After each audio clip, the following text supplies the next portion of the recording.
자, 오늘은 유리함수와 무리함수에 대해서 배워보도록 하겠습니다. 먼저 유리함수에 대해서 배워보겠습니다. 자, 유리함수는 y는 x분의 k꼴로 기본 형태를 우리가 생각할 수 있고요. 예를 들면 이런 것이죠.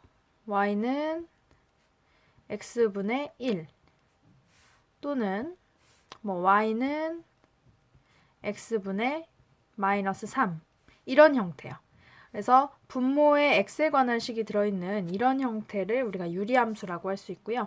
이것이 가장 기본적인 형태입니다.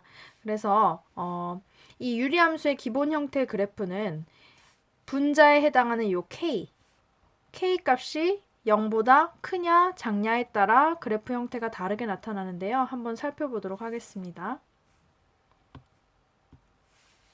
먼저 k가 0보다 클 때는 일단 그래프가 1사분면과 3사분면에 나타납니다. 1사분면과 3사분면에 그려지게 되고요.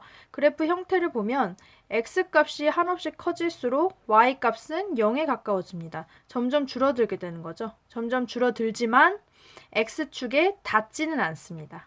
x축에 닿지는 않아요. 자, 이제 반대로 x값을 0으로 가까이 가져간다고 해봅시다.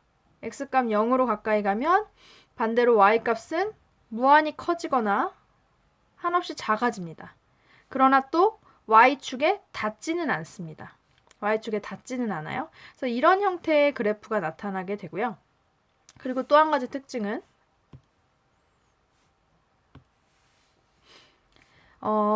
지금 보시면 k가 2분의 1일 때 파란색 그래프, k가 1일 때 검은색, k가 2일 때 빨간색. 자, k 값이 점점 커짐에 따라 어떻게 되나요? 그래프가 원점으로부터 점점 멀어지게 되죠. 그래서 k 값이 커짐에 따라 원점으로부터 그래프가 멀어진다는 것을 우리가 알 수 있습니다. 자, 이번엔 k가 0보다 작을 때로 가볼게요. k가 0보다 작을 때는 그래프가 2사분면과 4사분면에 그려집니다. 그리고 역시나 x값이 커지면 커질수록 y값이 0에 가까워지는데 x축에 닿지는 않습니다. 또한 x값이 0으로 가까이 갈 때 y값은 무한히 커지거나 무한히 작아지는데 이 또한 y축에 닿지는 않습니다. 이런 형태의 그래프가 나타나고요. 자, 이번에는 K값 한번 볼게요. 자, K가 마이너스 2분의 1일 때 파란색 그래프, 마이너스 1일 때 검은색, 마이너스 2일 때 빨간색 그래프입니다. 자, 이제 어떤가요? K값이 작아지면 작아질수록 원점으로부터 멀어진다는 것을 알 수 있죠. K값이 작아지면 작아질수록 원점으로부터 멀어집니다. K가 0보다 작을 때는요. 그쵸? 그러면 우리가 이 두 가지 상황, k가 0보다 클 때와 0보다 작을 때 이 두 가지 상황을 공통적으로 놓고 특징을 살핀다면 결국은 k의 절대값이 커지면 커질수록 원점으로부터 멀어진다는 사실을 알 수 있죠. k의 절대값이 커지면 커질수록 원점으로 더 멀어지고 있는 상황이네요.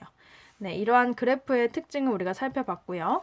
그러면 이것에 대해서 이제 정리를 한번 해볼게요. 밑으로 내려갑시다. 자, 유리함수 y는 x분의 k의 그래프는 자, 일단 정의역과 치역을 한번 살펴볼까요? 정의역과 치역.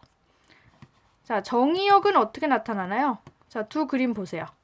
정의역은 일단 x값은 전체적으로 분포에 있지만 절대 어떤 값은 가질 수 없어요. 0이라는 값은 가질 수 없죠. 여기도 마찬가지고요. 따라서 정의역은 x가 0이 아닌 모든 실수입니다. 그쵸? x가 0이 아니어야 돼요. 자, 치역은 어때요? 치역도 자, 전체적으로 y값이 전체적으로 분포가 돼 있지만 어떤 값은 가질 수 없어요. 0이라는 값은 가질 수가 없죠. 그쵸? 따라서 치역도 역시 0이 아닌 모든 실수입니다. 그래서 적어볼게요. 정의역과 치역은 0을 제외한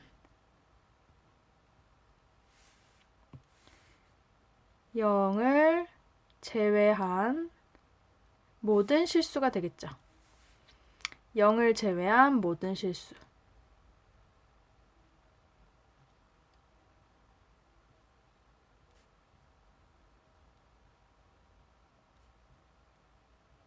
네, 이렇게 될 겁니다. 자, 그리고 두 번째. K가 0보다 크면 그래프는 어느 4분면에 그려진다고요? 그렇죠. 1, 4분면, 3, 4분면에 있고 K가 0보다 작으면 그래프는 제 2, 4분면, 4, 4분면에 있다라는 겁니다. 자, 그 다음 세 번째. 자, 이 그래프를 지금 보세요. 이 그래프는 어디에 대하여 대칭이라고 할 수 있을까요? 그렇죠. 원점이죠. 원점에 대하여 대칭인 그래프의 형태가 나타나죠. 그래서 원점에 대하여 대칭입니다. 써봅시다. 원점에 대하여 대칭이다.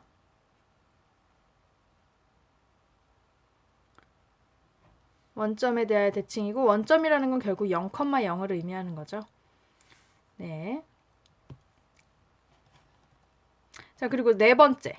점근선에 대해서 물어봤네요. 점근선. 점근선이 뭐예요? 점점 가까워지지만, 그래프가 점점 가까워지지만 결코 닿지 않는 선이에요. 그게 뭔가요? 자, 지금 이 그래프 보세요. 점점 X축으로 가까이 가긴 하지만 결코 닿진 않죠. 그쵸? 그리고 Y축으로 가까이 가긴 하지만 결코 닿지 않아요. 그쵸? 닿지 않아요. 그래서 우리가 점근선은 X축과 Y축이라는 것을 알 수 있죠. 적어봅시다. 점근선. 점근선은 X축, Y축이다. 자, X축, Y축을 우리가 방정식으로 나타내면 어떻게 되죠? X축이라는 것은 Y는 0이죠. 또 Y축이라는 건 X는 0입니다. 그쵸? 그래서 우리가 점근선의 방정식을 Y는 0, X는 0으로 쓸 수도 있고요. 그쵸? 적어 놓으세요.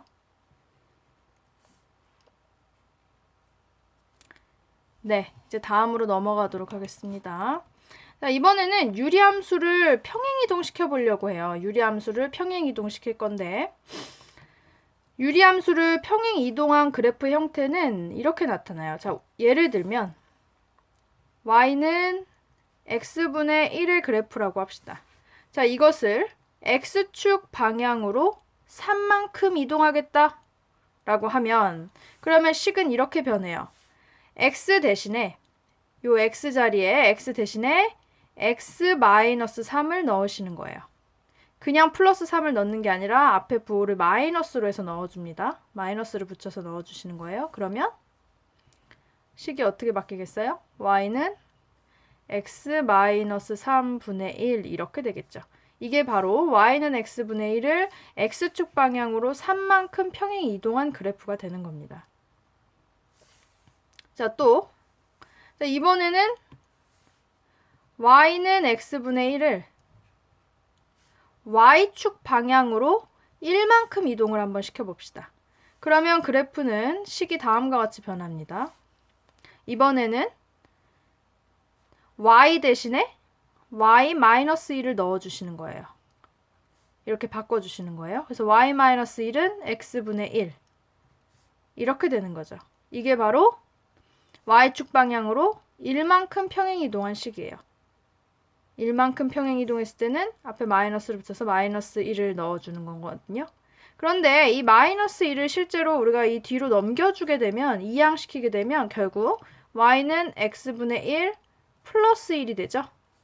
그래서 y축 방향으로 평행 이동을 시키실 때에는 그냥 뒤에다가 평행 이동한 숫자만큼을 더해 주셔도 됩니다. 그렇게 이해하는 게 더 편하면 그렇게 사용하시면 돼요.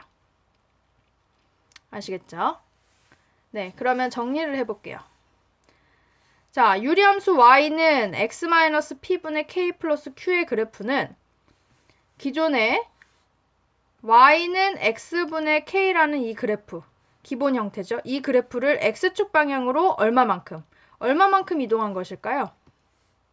x축 방향으로. 그쵸, 마이너스 뒤에 p가 있죠. p만큼 이동한 겁니다. 그 다음 y축 방향으로는 얼만큼 이동한 것일까요? 뒤에 플러스 q가 있죠. 이 q만큼 이동한 것이 되는 거죠. 네, 그래서 우리가 변한 식을 보고 원래 기본 형태는 무엇이었으며 평행 이동을 어떻게 시켰는지를 알 수 있어야 돼요. 네, 그림으로 살펴보면 이렇게 된 거죠. 원래는 y는 x분의 k라는 이 그래프가 x축 방향으로 p만큼, y축 방향으로 q만큼 평행 이동을 함으로써 이렇게 변한 거죠. 그쵸? x축 방향으로 p만큼, y축 방향 q만큼 이동을 한 거죠. 여기서 여기로 이동이 됐죠. 그쵸? 그래서 식은 이런 식으로 변화된 거고요. 자, 그러면 내용을 한번 정리해 볼까요? 자, 유리함수 평행 이동한 그래프입니다, 이제. 그러면 지금은 x축 방향으로 p만큼, y축 방향으로 q만큼 이동을 시킨 거죠. 자, 정의역이 이제 어떻게 되는 거죠? 정의역이 어떻게 바뀌나요? 원래는 0을 제외한 모든 실수였어요. 정의역이, 그쵸? 근데 이제는 얼마를 제외해야 할까요? 그렇죠. p를 제외해야 되죠. 그래서 정의역을 우리가 집합으로 표현해서 쓴다면 x바. x는 뭐가 아니어야 된다? p가 아니어야죠, 이제. p는 될 수가 없어요. 그쵸? x가 p가 아닌 모든 실수가 되겠죠.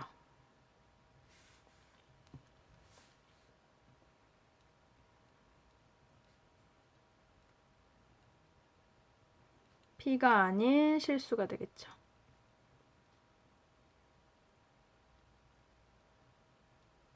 그 다음 치역은 어떻게 될까요?